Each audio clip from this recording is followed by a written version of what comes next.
Good evening, fight fans. Welcome to another great episode of Headkicks and Haymakers. I'm your host, Bodkins. Little man, you can tell my voice is a little raspy. I'm coming down with some shit, but nonetheless, I got my guy who's with me, Bobby and Wit. Boys, welcome. What a before we get into UFC Saudi Arabia, headlined by Israel Adesanya versus Nasruddin Imavov. Who would have thought that we'd get this fight? A year ago at this time, not for a title. Not that Nasruddin was even going to enter the picture. We didn't even think that he would be fighting for a title or close to it, and here he is knocking on the doorsteps. But I want to get back to last Saturday. Again, I had it right. I was the only one that had it right, and that was the main event and maybe possibly the best PFL fight of all time. And Paul Hughes versus Nurmagomedov. Nurmagomedov wins a very close fight in 5 rounds. I think it was a split decision or a majority decision. What a fight. Bobby, I'll start with you. I thought it was the greatest PFL fight ever. I mean, I agree, like hands down. I can't really think of any, like, even if you like bring up previous things in the tournament and stuff, it really had that success. It felt big. They actually sold out an arena, which they have never done over there. This is definitely just a product of what happens when you actually match make and you don't mess around with, the tournament. I mean, granted, the tournament has a prize, but the tournaments are normally more stateside, to where this definitely did feel like a pay-per-view that was overseas there. But at the same time, it kind of still like had that energy. Both crowds kind of showed up for their guy, and the crowds were fighting before, I think, in the weigh-in, right? There was like Ireland and Dagestanians like duking it out in the streets. Yeah, there was a little scuffle back and forth, but like even like the events that they showed, like just having people physically there, it was just a lot different to see and stuff. And they really did a good job at you know doing what they normally don't do. Like when Paul Hughes beat AJ, I was very vocal of, this is the fight you make. Please do not put him in the tournament. And this is exactly why. You get a matchup like this and you act like, I can't remember the last time where people were actually talking about something that happened in the PFL the following Monday. I mean, granted, they had a lot of leeway with no UFC being on, but I think even if there was some rinky-dink Apex card going on, that this still would have been the news to take away from. I mean, granted, we'll talk about BKFC later, and like that had a much bigger impact in the States. But like overall, like you just have to, before even breaking down the fight, you have to give PFL their flowers, or Bellator, whatever you want to call them. Like this succeeded on the levels that they were hoping it for. And it felt big. And in being such, when they were both walking out to the cage, the moment felt big. And then they were doing the intros, you're getting hyped up for it. And then better off, the fight delivered. I mean, I thought Hughes went very slow in the first round. And if he, kept a pace like early on, he would have had a much better, shot at maybe getting a split decision or winning it. But it was very, very close. His takedown defense was just amazing. And he even showed that he seemed to have the better gas tank at both times. So, but, Umar was able to dig down, and he did momentarily win certain positions, which is what I think nudged him out the fight. But overall, I think it was a great fight, and I don't understand how after selling out a crowd, you can't do anything else but run it back. Like, what is the point of doing anything else when you can see the success when they actually match make? But tremendous fight. It was a huge success. I thought Paul Hughes came across like a huge star. There's the photo, just the blood dripping down, and he's just kind of standing there, stone faced, cold killer.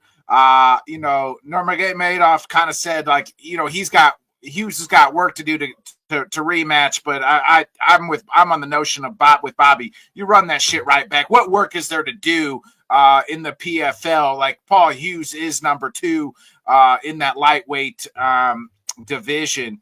What was your thoughts on what I'm anointing the best PFL fight ever? You're muted. You're muted. Oh yeah. First of all, kudos to the PFL for putting this together. The road to Dubai. We is doing this every week or so. Somehow, some way, we get to talk about stuff in Dubai at least once every 2 months.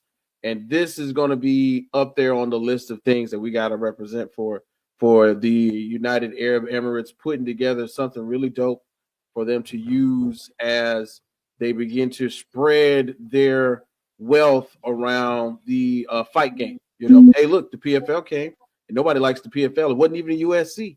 And wow, look what happened.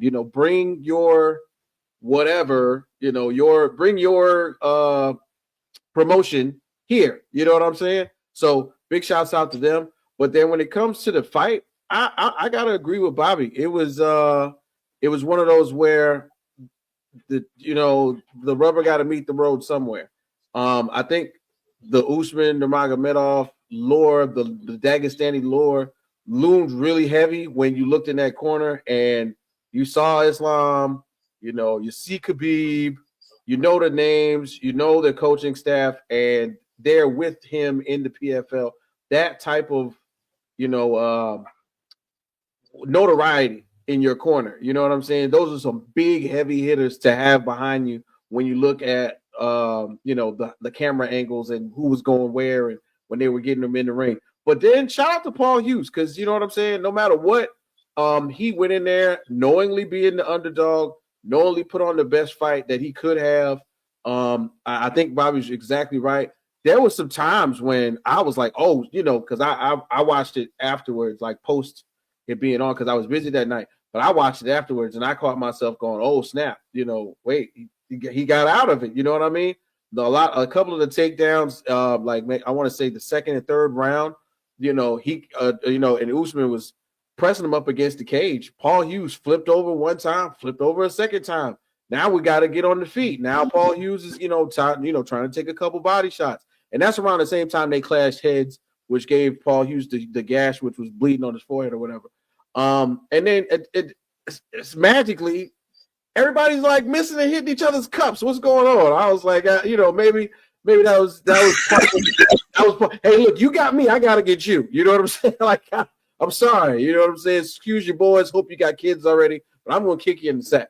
But still, yeah, I think even though that did happen, it didn't take away from the fights.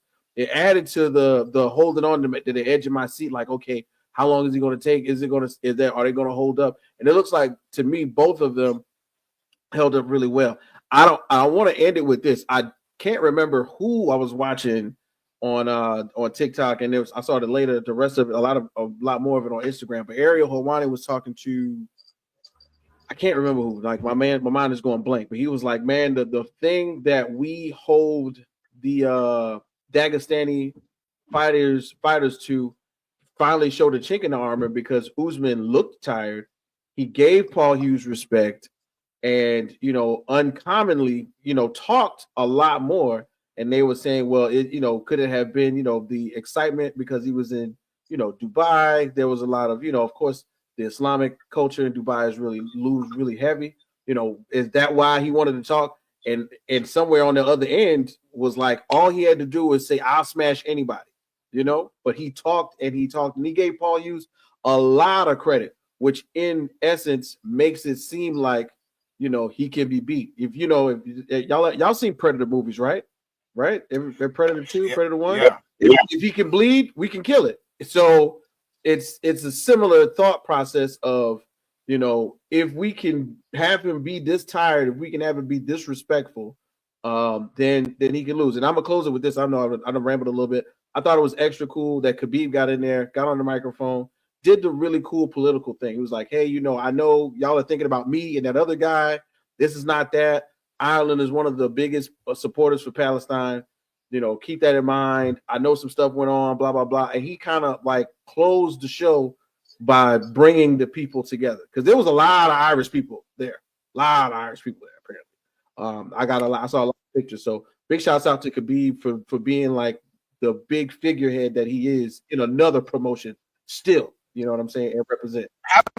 How about 2 weeks in a row, though, we saw Nurmagomedov get tired? You know what I mean? In the championship rounds, like, we saw Umar and then his brother get tired, last Saturday. And how about this? I mean, 2025 is kicking off with some bangers. I mean, we just got 2 potential fight of the year candidates back-to-back weekends in the, one in the co-main and one in the main event. So how about that? I want to stick real quick with in Ireland. It was, reported, it's kind of, we see this video clippage of Hughes kind of saying, hey, I'm not the other guy, talking to Khabib. I have respect for you. That kind of flashed out today. And Bobby, we get to none other than Cocaine Connor sending out some tweets about bootlicker Hughes and talking a lot of shit. And this was, Paul Hughes kind of just was like, I used to love you. I had all the respect for you, but that seems to have now, love lost now between the 2 Irishmen. Yeah, I mean, I know there's a lot more to it, but from my side of the fence, I think Connor is jealous of Hughes's success versus someone in that family. I mean, I agree. When it comes to like the wrestling and stuff, Paul Hughes is the far better wrestler, and he showed that, being able to stuff those takedowns. I mean, keep in mind that was not Khabib; he was doing that too. But it's pretty much his pupils, and I think Paul answered it pretty well with class, saying that it's just another day. He's tweeting, it's like saying that they're clouds in the sky or something. It's like a pretty random occurrence. So I did think what Khabib did was like a good way to close out the fight. And going back to that clip, the clip, in my opinion, got a little taken out of context, because they kind of clipped a clip, and the whole thing was like spliced in to a 40-minute video that was showing the lead up to the fight, and then it shows like during the fight, and then the first thing that comes up on the microphone when he talks about, I'm not this guy.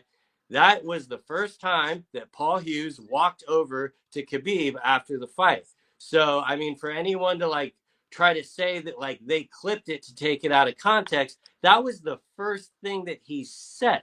So like it's, you know how Twitter is, like people are going to like take a clip and just like work with it. But I'm glad it didn't really seem to upset Paul like I thought it would have. I didn't know what kind of interview we were going to be getting today, because it pretty much happened right before he got interviewed. But, I think they should absolutely make that second fight. I think the whole Usman saying the whole 3-fight thing is more him alluding to him wanting Paul Hughes to do the tournament, because that would be 3 fights. And I just simply do not want that. And I'm pretty sure that if it's all about making money, like, both Usman and Hughes would prefer the rematch as well. And I doubt Ireland's on the table for going there, but they can at least rebook this fight. Definitely. Yeah, and so some of the tweets, Connor, this was one of the tweets earlier. It was like, get that flag off, you little known what you are, cunt, from up there. So he's talking about Northern Ireland. There's obviously beef between Ireland, but it seems like most people, from what I've gathered, PT Carroll is a good follow. He kind of said like, that's like what Connor's out of pocket, as the kids would say, for saying these things, that Ireland wants to be one. We don't need to be separating ourselves. Paul did tweet after that, and he was just like, always said you were the GOAT, paid homage at every opportunity, but commenting at my Irish identity just shows where your head is at. or what your nose is in, is what I would like to say. So, but I mean, they Connor's come out and said other things, and it's got just other like bootlicker photos and just all types of things. Go ahead, Bobby. And Hughes even said, like, when he resaw the clip, that he was like, oh, like, why did I phrase it like that? Like, because he didn't even like mean to come off disrespectful like that. But he was just essentially saying that he's his own man. And I'm sorry, if you follow his career, you should already know that, like there's a lot of, accounts on there that, are very Connor ride or die. And I'm not even going to pretend to understand, the issue with the country and everything. I was more just coming at it through the fighting perspective because, look at what Paul Hughes just did, the success he had. Granted, he did not win, but he held his own. And look what Connor's doing. He just squared off with the who the fuck is this guy? Like, do you think Connor would have envisioned that? If you told Connor that 10 years ago, he would have told you that he was fucking high. But I'm sorry, sir, it is you that is high. Like, and with like you were talking about Khabib had something to say on top of this as well. He is on his Instagram has said that you're right, you're not like the other guy. The other guy is a rapist, and a shit bag. This is what Khabib put on his on his Instagram. So Khabib had kind of backing Paul, and also Khabib had asked Hughes to come to Dagestan to wrestle and be, to train together. But Paul did turn that down, said not until after the rematch. So, your thoughts on Khabib even chiming in on this Paul Hughes versus Conor McGregor, which we know what side he's always going to be on. Man, look, it was meant to happen. I knew some kind of way that they were going to, reflect to this moment. But what I want to throw is this Ariel Helwani interview with Dan Hooker, where he mentions all of the information. Hold on, I'll be right back. Let me grab this. So I mean, it's just go ahead. The other thing Hughes said after that was like he appeased to Usman, and he said, the media really tried to make it us versus each other, but I have respect for you. And in a fight like that, which, I mean, you led with it, I know it's early, and we said this the week before, but that currently probably would be my fight of the year when you just go to, the back and forth exchanges. And I mean, granted, it's extremely close because the other matchup in the UFC was almost, identical to it in certain aspects because Usman and Umar have such, similar styles and stuff. But, I absolutely think that, that's kind of the problem when, like, you take something and, like, granted, it did not sound good, but, like, when I initially heard it, I did not think that Hughes was really saying anything to put down Connor. I mean, granted, I don't really hold Connor in the highest standard compared to some of these other people, but, I didn't think he really said anything out of pocket. I just think like he meant, I think he meant like, hey, there is no beef here. I'm my own man. Like, it's not going to be me and Connor versus, like, I don't carry the same hatred or the same beef is kind of what I took it as. So I wanted to just to clear this up. So on Khabib's Instagram, there's the photo of him and Paul Hughes in the quote where it says, I'm not like this other guy, Connor. I'm my own man. And then Khabib on his Instagram said, you're a real Irishman, Paul Hughes, and not a rapist and a drug addict like this bastard. So I'm and like, I understand why Connor is going off. Like, I'm not trying to like agree with it or anything like that. I don't. But from the perspective of him being jealous, this is just kind of the same shit out of his playbook. It's just ironic that there's actually a political element to it, because if there wasn't, he would still be finding a way to do this, I assure you. Like, that is pretty much who he is. And exactly why Hughes said, oh, well, that's pretty much what he's doing. He's just, ranting on Twitter. So, I can't say I was really surprised. And in my mind, it doesn't take away from the moment. Like, the PFL has a star on their hands. And, they need to, they don't have an event for 9 weeks. They have no excuse to not figure out what they're doing with this rematch by then. But, if they do, I guess it's just going to be, same old PFL. But, and kudos Connor to has them on a good, successful event. And like Connor has since deleted all his tweets about Paul Hughes. Oh, yeah, that's, that's just like, not to prove like what wins an argument, but deleting tweets is definitely a white flag. Well, once you come down from the high and realize what you've done, you're like, I probably shouldn't have said those things.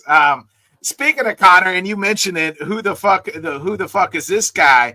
I mean, that BKFC event, Bobby, that was, I mean, it was, I enjoyed every aspect of the whole event.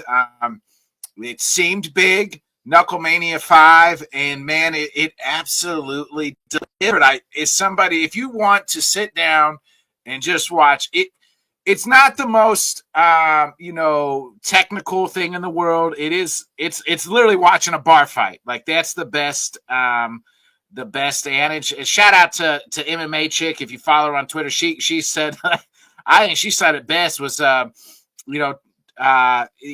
knuckle fighters are like the kids in high school who always got in trouble for fighting, were never athletic enough to be on the sports teams, but always got in trouble for fighting. That's what it is, and it's entertaining. By God, it's entertaining. I enjoy every aspect of it. I mean, there's a bunch of fights, but they are over, in round or two. Big Ben Rothwell wins the heavyweight, knocks out his opponent in 30 seconds flat. And then we get to the main event. And Jeremy Stevens, who took it on the chin at the presser, I mean, he's getting it from all people.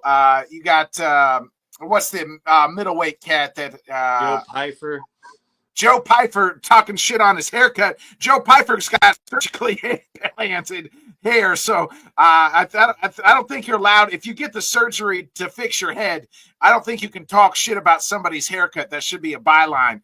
But I mean, you got people just talking shit to Jeremy Stevens. He takes it, talks shit back, and then on Saturday night, the main event, he absolutely delivered and shut the whole town of Philadelphia up. Luckily, the Eagles won the next day, or else it would have been a sad day in Philly, sad weekend in Philly. But, I mean, Jeremy Stevens, what a fucking fight.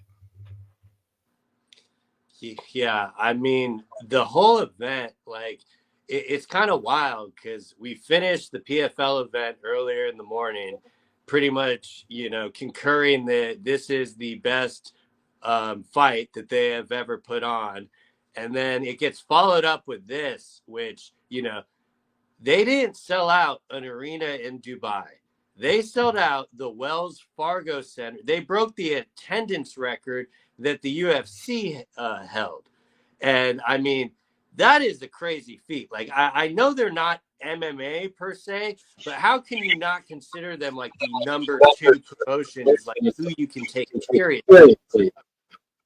And, the crowd was electric. The way the ring is built, it's pretty much designed to press forward with the action. It's very small in there. That's why you get a lot of finishes. It's 5 2-minute rounds, so the fights are no more than 10 minutes. And, spoiler, a lot of them do not need to go to the judges.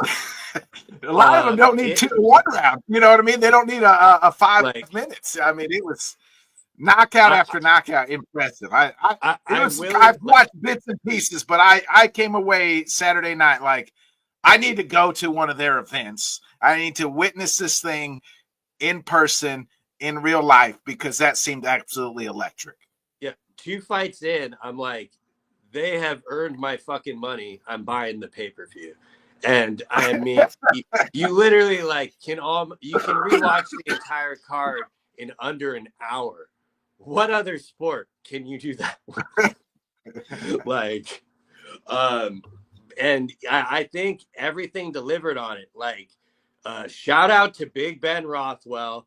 You know, that fight got canceled once before. So like we were kind of waiting for a while to see him back in there. He had yet to really lose or like even have problems in there.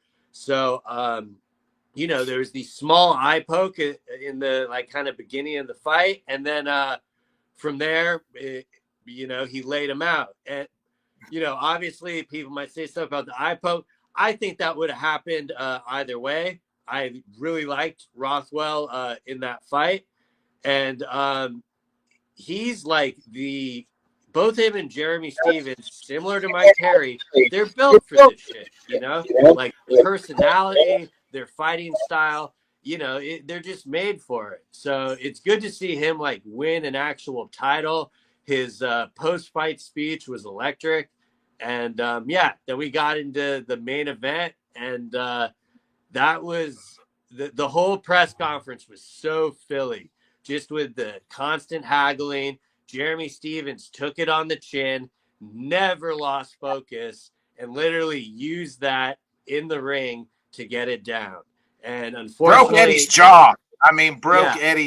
Eddie's jaw bad. Yeah. Bad. And unfortunately, you know, Eddie was the sacrifice for the Philadelphia Eagles, but we appreciate that sacrifice, Eddie. And that, you know, it was, I'm glad his corner threw in the towel there, because you could tell that he did not want to throw it in. He's tough. He's going to keep pushing through. So glad to see the corner, you know, do the right thing. And yeah, what a moment for Jeremy Stevens with the who the fuck is this guy? And then just getting the square off with Connor. Like things that if you told me would happen 10 years ago, I would be like, what planet are you on? But this is literally a reality, and probably the best thing that he really brings to the table when they announce the winners. Like, and it just shows you how badly he wants to fight. Like that's why he's like going to literally be calling out everyone in BKFC. And I don't think there's a chance in hell Dana lets it happen. But I will say there's a lot better chance of getting a permission slip for this than any cross promoting with the PFL. But I would still assume it'd be a big fat no from Dana. And it doesn't really matter what Connor thinks, because he's still locked in for those two fights. So they own him. Yeah, I you know, he kept saying, make the fight, make the fight, make the fight. And, you know, I want to give some love to David Feldman, the owner of the BKFC. Like, you know, at least he knows, like, Connor, like, what Connor does. Like, this is the reason we brought Connor in. He's going to give us eyes. You know what I mean? Like, people are going to tune in. He gave, you know, the post, the pre-speech fight, you know, Friday. You know, he should have done the press conference an hour late. Yeah, yeah. I mean, you know, I wonder what he was doing, but you know, the two hands, and then he gets in the octagon or the ring, I guess you should say, with Jeremy Stevens, and they're squaring off. He's saying, "Let's make the date. Let's make the date." That would be a fun one, you know. But Feldman's like, Connor still has two fights. He can't fight here until he's done with the UFC. Connor's like, I'll just magically show up and fight. Well, you know, Feldman's not going to allow that happen, because he knows he can get sued by the UFC and how contracts work. So at least he's smart enough to know, and he's not going to do that until you know, until Connor fights out his contract, and then after that, it's free reign. But yeah, you're exactly right. Like, I mean, as far as like the number two promotion, as far as like combat sports, like that, it has now surpassed the PFL in my mind, like just what it can bring and what it does. They have a lot of events. I'd like to see them kind of build up some more stars, or maybe not have so many like events, and then just like have these like big events once a month, or, you know, once every 2 months, it seems. But man, I absolutely loved it. I hope they make Jeremy Stevens versus Mike Perry. That would be a fun one. If they do that, I mean, you're right. I mean, who would have thought, you know, back when Connor said, "Who the fuck is this guy?" that we would be watching these two face off in BKFC. That being a thing. Yeah, no, definitely. What's up, Rob? And the craziest thing, like the way the BKFC cards are normally built, is they build them with homegrown talent that is normally local. So they had a lot of other people from Philly up there, and then the Knucklemania had the headlining fight was Beck versus Taylor there, and then they had Rothwell title fight, and then Jeremy Stevens and Alvarez. So normally they'll have it's kind of weird that it's the one promotion where I'm not too concerned about the star aspect, because I know no matter what that these fights are going to deliver. And there's a good chance you might only know the person on the main event or something like that, but you will definitely be entertained. And that is kind of what it's all about there. And the fact that they have the deal with DAZN now, that's even bigger. And who else is able to sell out shows in the United States? I mean, I don't think the PFL could do that. Granted, the Hughes matchup will be in Dubai if they do a rematch, but so yeah, it's just nowhere to go but up in BKFC for sure. Yeah, I was thoroughly impressed, and I was if that is the goal, and really, it is the goal for most things, is to entertain fans, and it was, that crowd was emphatic. It delivered A+ for BKFC on Saturday night. They hit it out of the park. I think they probably wanted Eddie to win. I think they, because of his hometown, but kudos to Iowa's own Jeremy Stevens. So the Midwest guys like myself. So Dill here loves your name, Bobby. Oh yeah. Yeah. And another thing about Jeremy Stevens, we forget, we did not think we were going to see him again in his capacity, It's very impressive that it reminds me a lot of Mike Perry when he broke out. We never thought we were going to get this out of Perry, and now they got a star on their hands. So granted, there'd be a little bit of a size discrepancy with that fight, but I definitely think that's the next way to go, is get Perry and Stevens.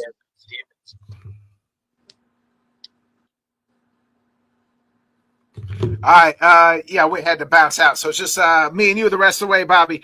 That was last weekend. We got to get into this weekend. And let me tell you, this UFC Saudi Arabia card, Bobby, I mean, it is absolutely stacked. I would tell you that, and I think you probably subscribe to the notion, it is better than UFC 312. The Saudis getting a better fight night than the Australians are a pay-per-view.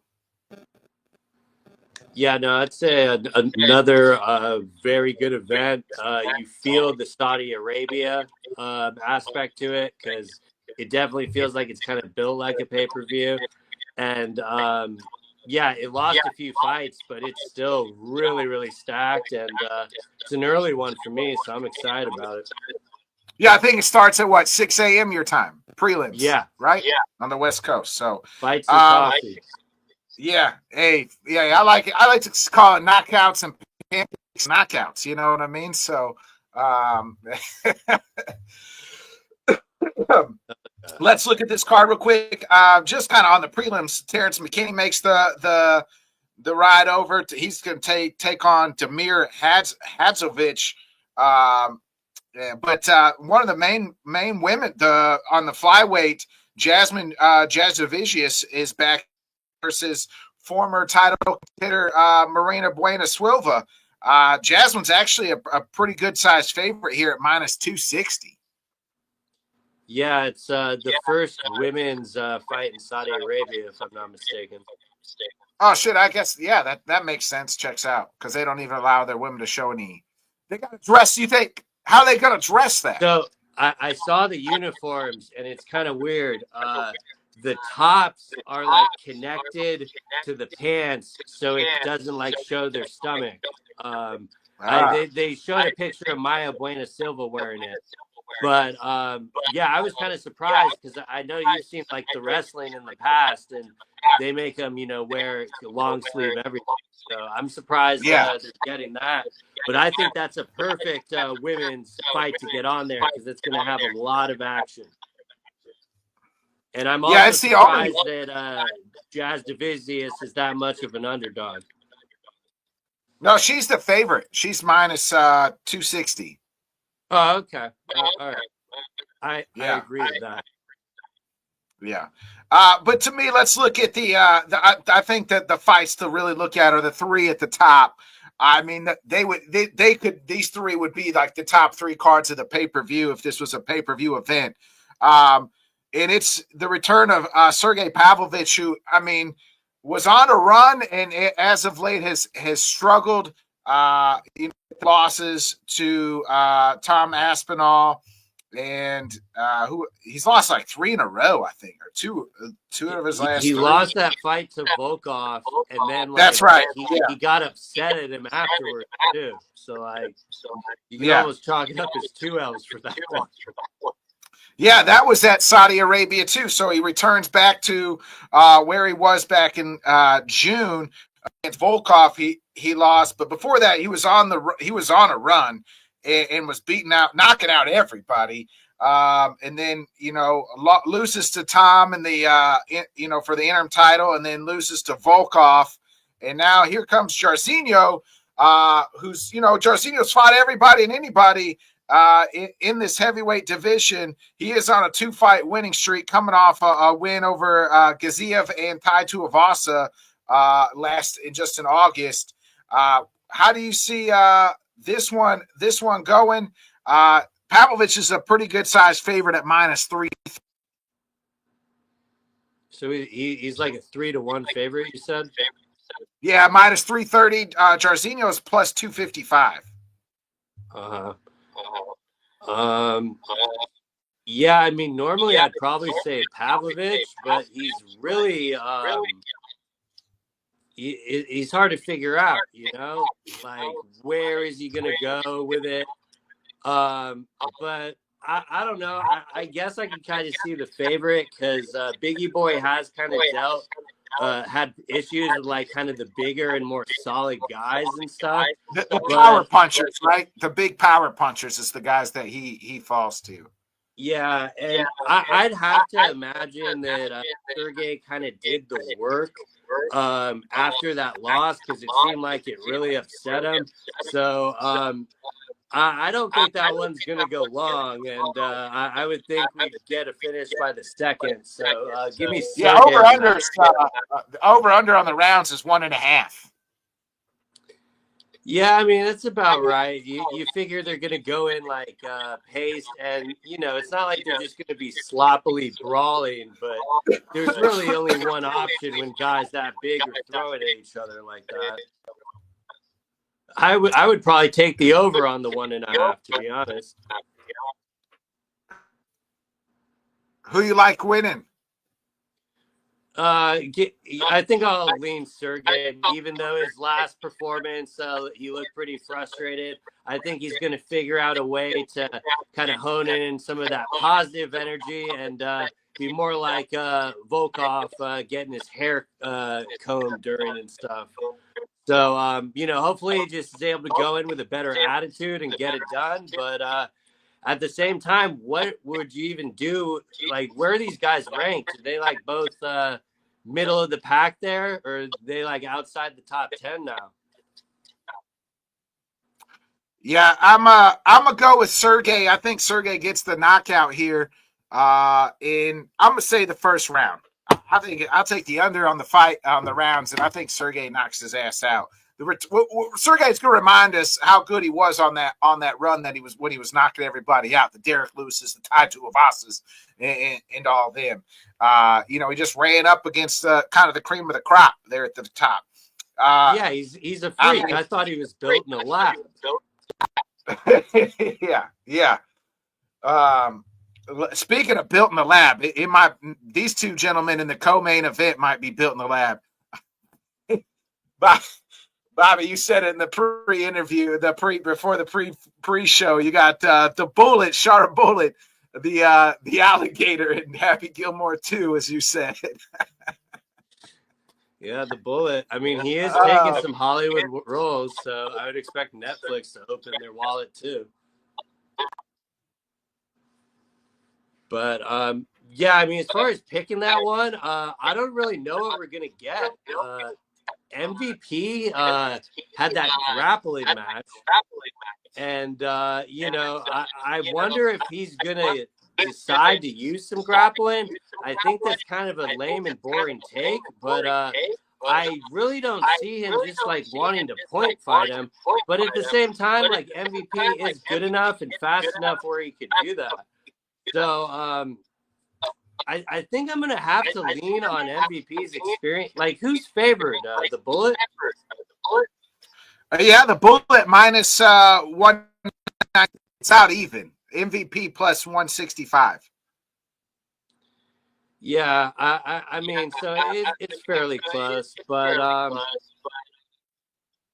yeah, I think I'd have to go with MVP. Just be more of a veteran and stuff.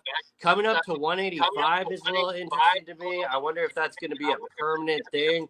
Dana makes it sound like it's it is. I think it's I don't really like any fights down at 170 for him, so I think 185 would be perfect for him. Yeah, I think so too, because Shara's ranked. So if you beat Shara Bullet, you're ranked as a middleweight. Why would you go back down to welterweight? Is he like top 15 or top 10? Yeah, Shara's like 15, I think. 15. Okay, so he's like right there. Makes sense why MVP took it.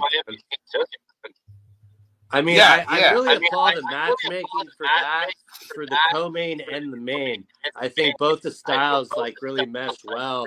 And, Stouty is getting its money worth on these fight nights. I can't even imagine what their pay-per-views would look like. Yeah, Shara's 14. So MVP wins. He would be ranked. Now, I believe he's actually ranked. I think MVP is ranked as a welterweight, or he was. Yeah, so MVP is actually ranked 15 as a welterweight, but so you'd be 15 and 15 at the middleweight and welterweight, but I think he would stay at middleweight. It seems like that's the move to make, to stay there. This is going to be a striker's delight, and I think that's, and kudos to the matchmakers for both of them, kind of saying, hey, we got two elite level strikers here in this striker's delight. And I'm with you. I think MVP just has a little bit more experience and two eyes to win this fight. This is a big step up for Sharp Bullet. Like, he has not fought anybody that we have seen on the level of MVP. Like, MVP is beaten broken dudes. I mean, he's only had, I think, 2 fights here in the UFC, but obviously in Bellator, is literally broken dudes' face and knees and things like that. And I'm with you. MVP into the deep end, whereas Sharp Bullet, you could argue they've done the exact opposite. Yeah. I'm with you. I'm going with MVP here in the upset. I like it. Yeah.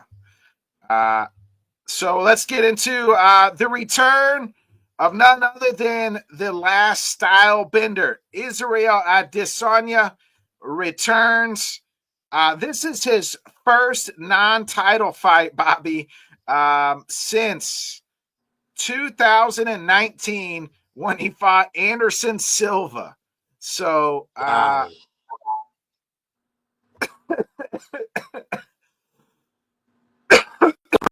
So how about that? 2019, that's insane. So wild. What a feat. Yeah. And obviously he was on a run, and he has dropped 3 of his last 4, and he's on a 2-fight losing streak. But nonetheless, he returns back I mean, it'd even be more crazier. I couldn't tell you when his last. Oh, I guess that. So that was also his last 3-round fight. Was against Anderson Silva. He may never see a 3-round fight ever again. But That he is wasn't 5 fighting in a rounds fight. with Silva. I thought that was the main event. It was co-main. I just looked it up against Anderson Silva. Well, maybe, yeah, it says unanimous decision, 3 rounds, but it does say Adesanya versus Silva. So I wonder, I don't know what happened there. Yeah, maybe it was. I mean, so many fights ago, for some reason I thought it would have just been a main event, but yeah, I think know it was the a main UFC. event. It says UFC 230. Well, this says UFC 234. But so that's when it was. I don't know who. I don't think they headlined. Okay, they wouldn't have headlined. Yeah, no, if it was on a number card, it was 3 rounds then. But yeah, I'm just thinking like they should have given it the respect it deserved. I mean, granted, it was still on pay-per-view, so yeah. But yeah, no, that's pretty wild for Izzy, and like especially like with his coach, pretty much like kind of telling him, if you want me to coach you, I need you to kind of want this. And I'm paraphrasing because that's not exactly what he said, but he more talked about Izzy starting over and stuff, and like kind of going from a blank canvas. And to me, I find that very interesting because, it's not like he's necessarily starting over at the rankings. He's still fighting like the top guys. Like he lost to Strickland, and then he fought for the title after that. So he's had 2 title fights, and now he's facing a contender, and it's 5 rounds. It's very interesting. Like, what Izzy are we going to get, I think like the Drekus fight, what Drekus seemed to do well is kind of use the grappling to slowly tire Izzy out. He wasn't necessarily like trying to hold him down and stuff. And Izzy did a good job, like, being able to keep the distance more or less. But, I'm really just kind of interested to see, like, are we getting that true contender Izzy? Or is it, going to feel like Adesanya that we've seen before that I don't want to say looks a little bit slower, but I mean, granted, he is getting a little bit up there in age. And the guy he's fighting is like kind of just entering his prime. And granted, this very well probably could be the another moment where, the old dog like pumps out his chest and says like, no, I'm still here. And I could totally see that being Izzy's story. But I mean, before I pick that, like, that's kind of what I want to like push back to you. Like, do you think we're getting like the motivated contender Izzy, or like, do you think none of that necessarily like really matters? Yeah, I don't know. The way he talks in interviews, it doesn't seem like he's motivated.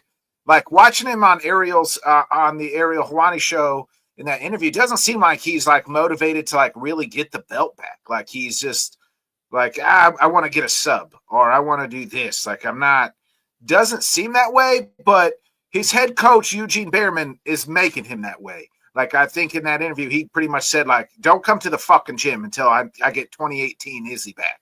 Like Yeah. I need that dog in you. I need the guy who can beat who's slayed everybody in this who arguably is maybe the second greatest middleweight of all time.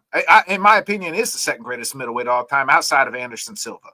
Yeah, and Eugene knows how to like get through and talk to his athlete. But like in other sports, if I heard that, that would be a huge like sign of concern for me. Yeah. But like this is probably the one case where I can look at it more as a positive because you kind of know how that gym rolls.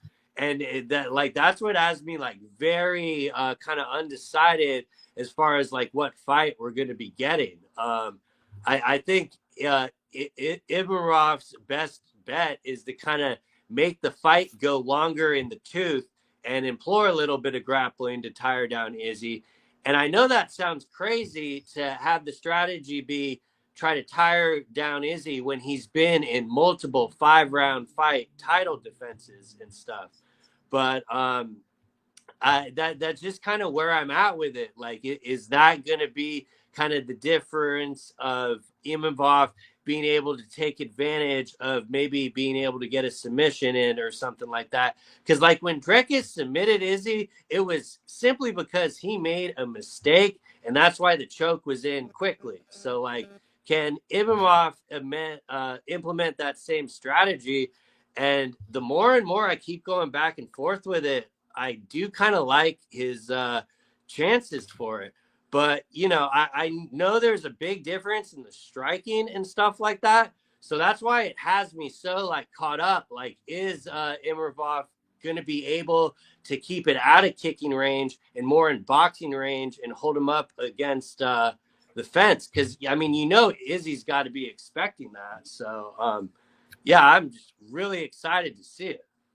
Yeah, Imanov has only gone the distance twice, 5 rounds twice. Once back last February, where he won a majority decision against Dolidis, and then against Sean Strickland, he lost a unanimous decision.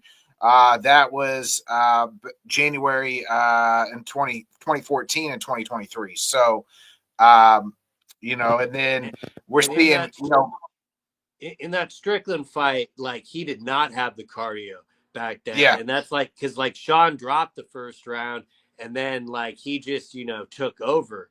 But these are kind of things that we've seen him already improve on and get better at in other fights. So that's why I, you know, think it's just such a great matchup that the UFC did. And, you know, you really got to credit Izzy for taking this fight, because there are a lot, you know, easier, quote unquote, contenders at the top. I mean, granted, he's probably beaten them all. So this was like the more fresh matchup. But, you know, this is a very difficult fight for him. I think the line is perfect. He's just a little bit under a 2-1 dog. I know a lot of people seem to think. No, Izzy's the favorite at -160. Yeah, that's what I'm saying. He's just a little bit under a 2-1 dog. And I don't know. I get a sense some people think that he should be like a 3.5 to 1 or something.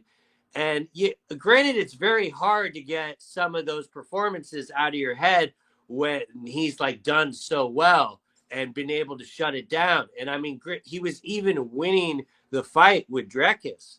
But, you know, he looks just as big as the last fight with Drekis. So I'm just like really curious how he's, you know, going to be moving in that 4th and 5th round. So it's probably the biggest question I have in the fight. Yeah, and you were talking about the age. They're 6 years. Izzy's 6 years older, so there's, I mean, it's quite a bit of age gap. Imanov's not. It seems like, you know, Izzy's coming at the end of his prime. He's 35 years old, and that's usually your end of your peak, right? 36 years old. If you know, and Imanov is now about to enter his prime. He's 29, or in the beginning of his prime. What, you know, as far as like athletes are concerned, as far as age wise. I think you're right.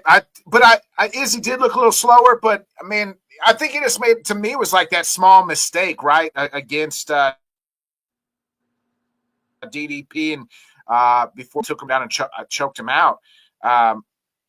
But man, you know, Imanov doesn't have, like, to me, the hype like a lot of, like, Caio Bajardo does. It seems like these other guys, these young and up and comers, have the hype.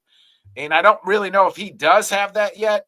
But, man, if he wins on Saturday night, or Saturday afternoon, I guess you should say, he will have the hype, because he would be the first non-champion to beat Izzy, you know, really ever. I mean, like, you know, I mean, Izzy was undefeated and only lost title fights to champ, you know what I mean, to Sean Strickland, and to, you know, DDP and really Alex, but did get the get back for Alex. So he's never lost a guy who hasn't, you know, won the title.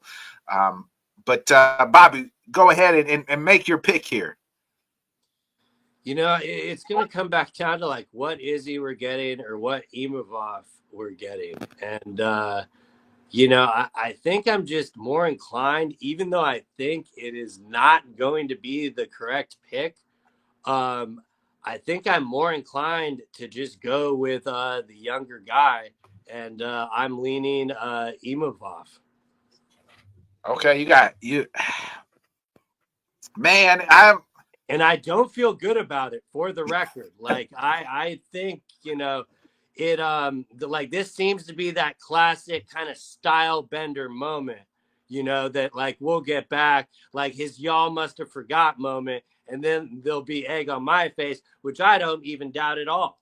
But Yeah, yeah. I don't know. It's just so close. It's really hard for me to definitively say, because I do think, competitive wise, I don't think either one of these guys walks through one another. Let me just say that.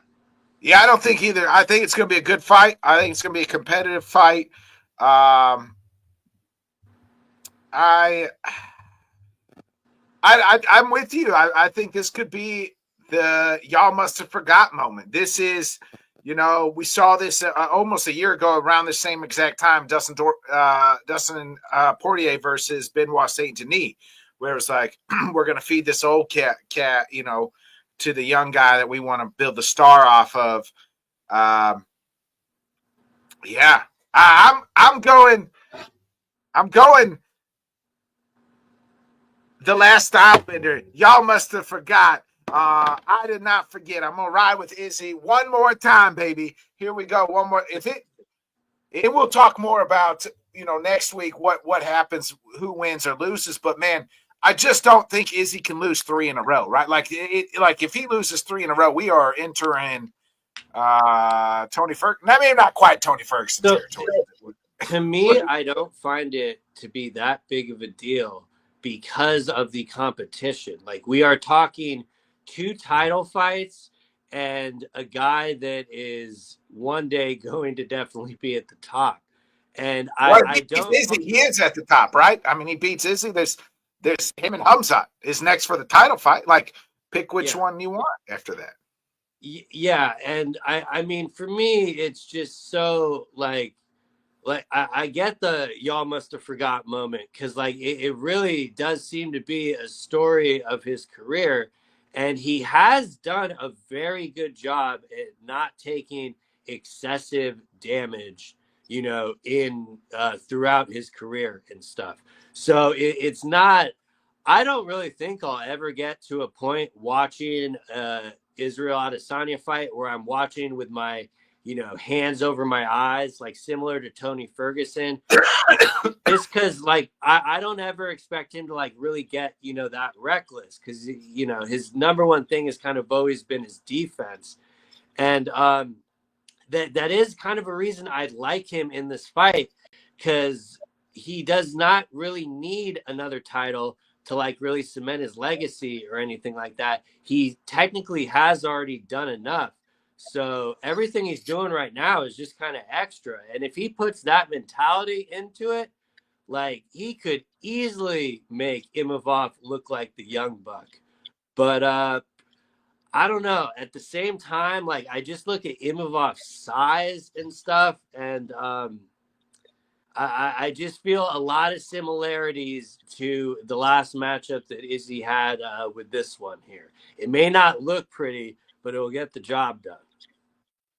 Yeah, I just think that Izzy can. I think he can get it done. I really do. I think he can keep him at a distance, use those kicks. We're going to see turn back the clock type moment with Izzy. So real quick, I mentioned Tony Ferguson, GFL's own Tony Ferguson. So Bobby, you spent countless hours watching the draft, not once but twice, because you are a glutton for punishment. Um, Also, their owner was on the Hawani show. I caught a little bit of that interview. Are you more like more, I don't know how I want to, more like concerned with the GFL after the draft and the interview? Or are you less concerned that it's going to be something?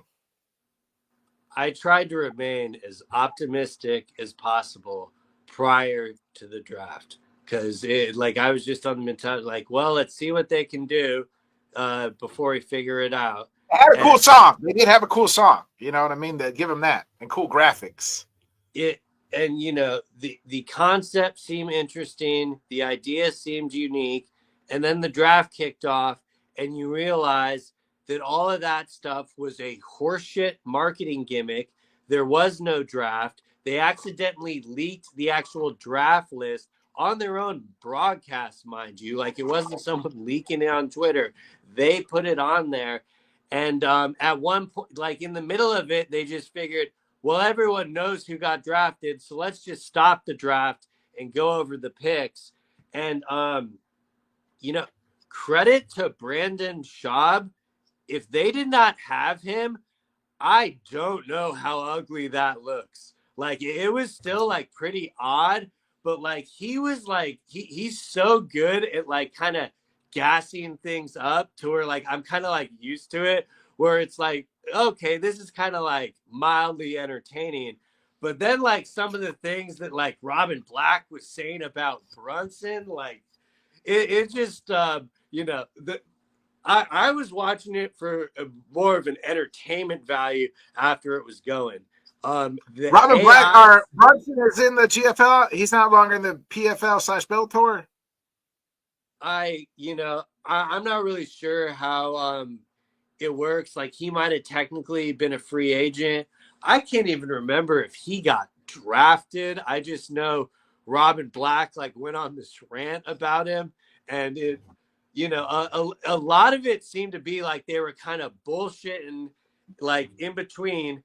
And like, how like the NFL draft goes and stuff like that, like at Yeah. least like lie to us and put like a fake clock up, like making us think that like these teams were making a decision when at the bottom line it was just that guy Darren made all the calls, and then their ways of doing trades are just going to be switching people around. And to answer your question, I just uh, I don't know how it goes this far. I think all of the fighters involved in it know exactly what it is, and they are going to take the money while they can. More power to them. But they're talking about like going on pay-per-view and stuff, and that just sounds like a huge red flag. Like, you need to have somebody streaming this stuff, because there is not going to be enough public interest to put it on pay-per-view, like, to put it bluntly. Yeah, I agree.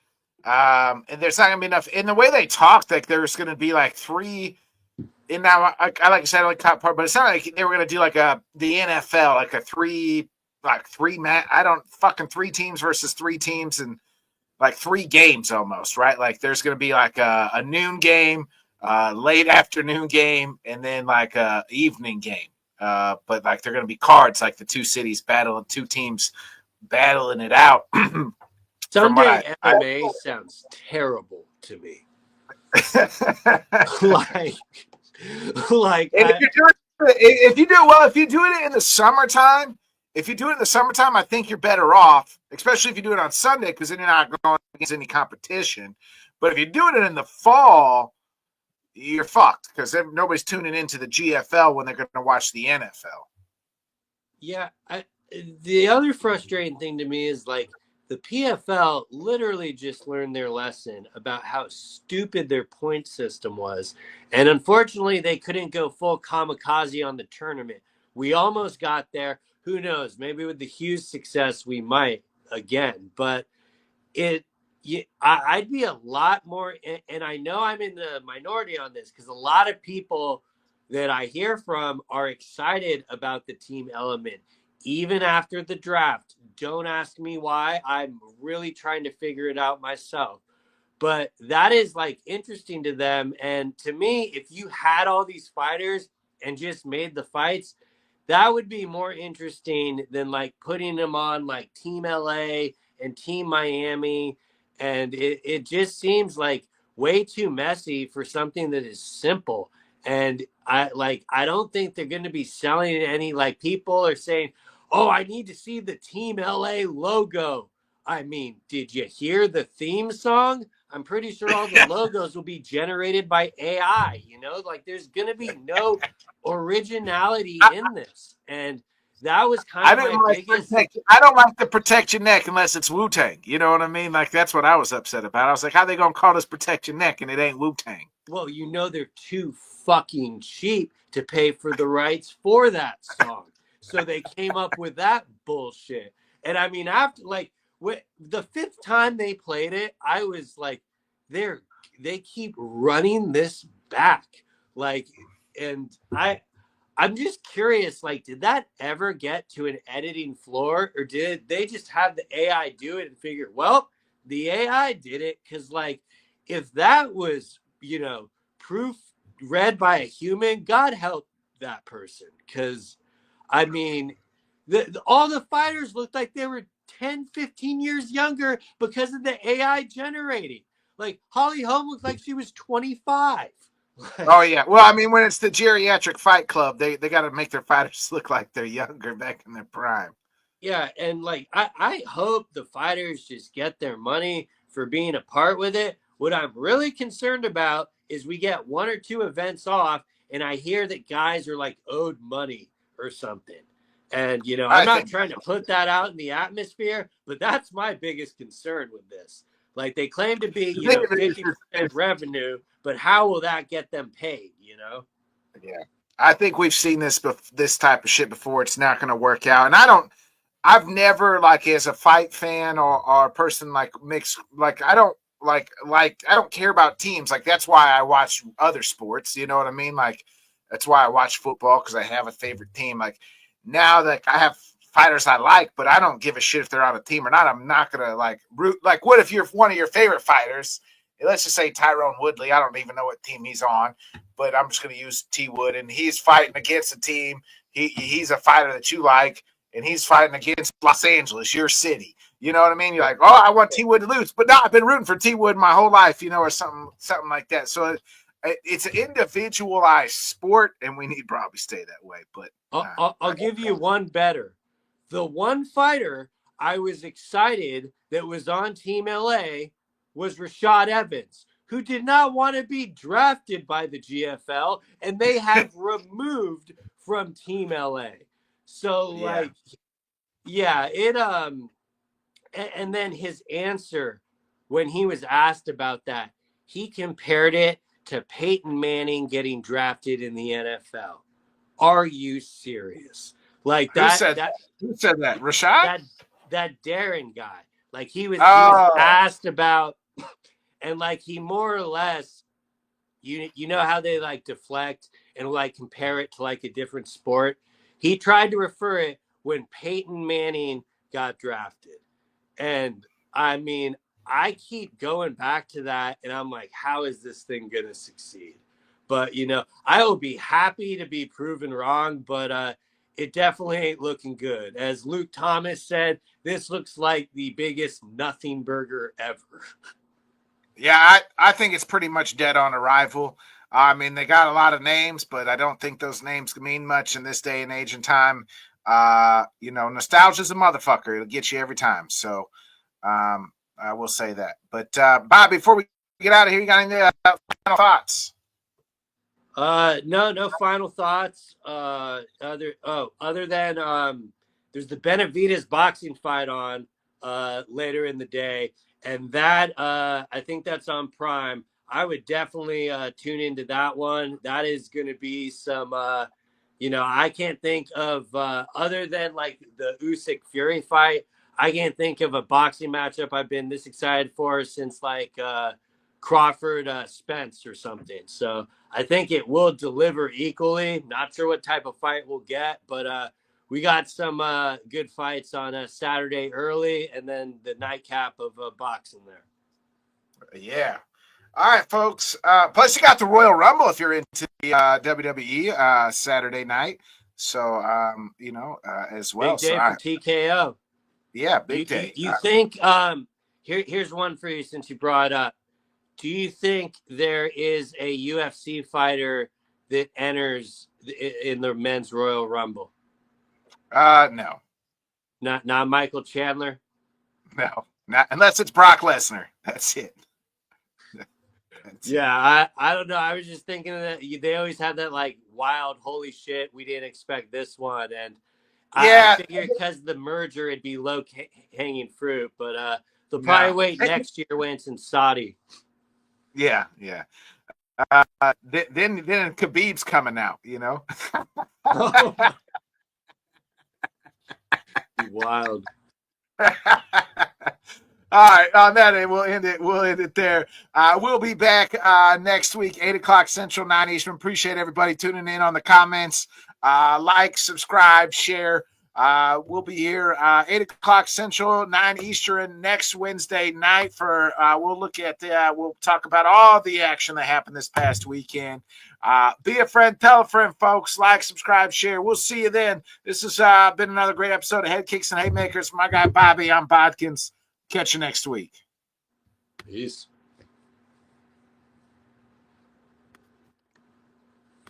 Thanks so much for joining us, and until next time, let's talk sport, fans. Thanks for watching.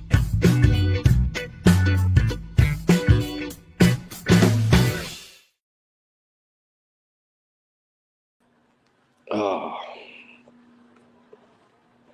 Yeah, my mic kept cutting in and out in the middle because of the lag, I think. Yeah, probably. My